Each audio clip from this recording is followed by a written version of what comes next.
Welcome back to Essex, where you rejoin us in time for the first on-track appearance of three-time World Speedway champion Jason Crump, making his short-track debut here at the Pisani-Silcoline Indoor Championship, sponsored by Celtibero. Italy's Jacopo Monti picked up the win and 15 points in Heat 1. Can another international steal the show in Heat number 2?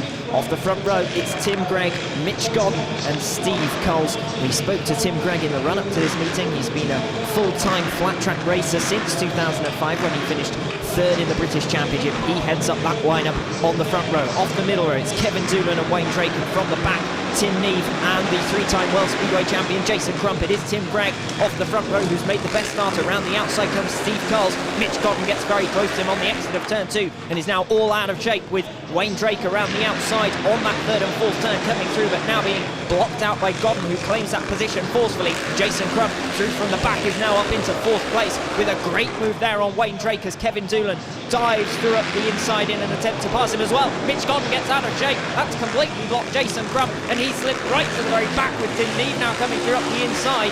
And Jason Crump, one of the big shots. And going wide now. Mitch Godden has collected the back of Wayne Drake and gone right to the back, so it's all happening in this one. Kevin Doolan retiring with mechanical issues there, so it's not a good start to the meeting for him. Jason Crump once again having to carve his way through from the back, having done so once already, and now, whoa, what a move on the inside of Wayne Drake.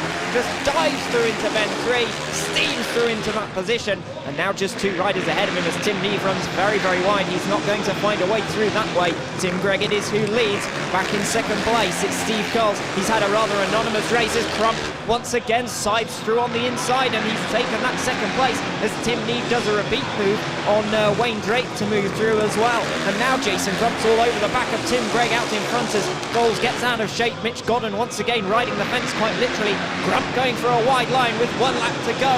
Around the outside of Tim Greig, can he make it stick? Jason Crump fires through into the lead and cuts across coming into turn 3, and it's the Australian three-time World Speedway champion Jason Crump on his short track debut, who takes the 15 points for victory in Heat number 1.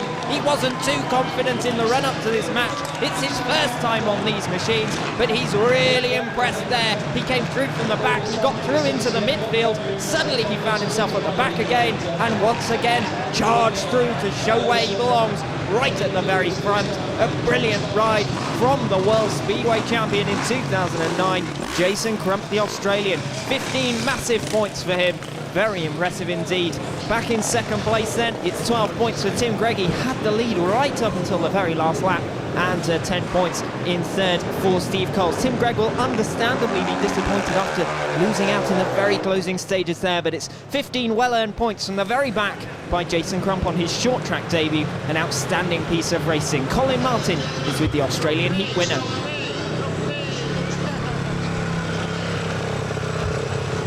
Jason, how was that? Exciting, and I think I need to go and have a lie down and a rest now. Watch you on that back straight once or twice. That fence was coming up very quickly indeed, wasn't it? I'm a Speedway rider, I'm used to that. And a bit of a hairy moment with Mitch Godden on that far side as well. He almost off in front of you. I'll tell you what, I'm the Australian. He looked like he was riding a kangaroo.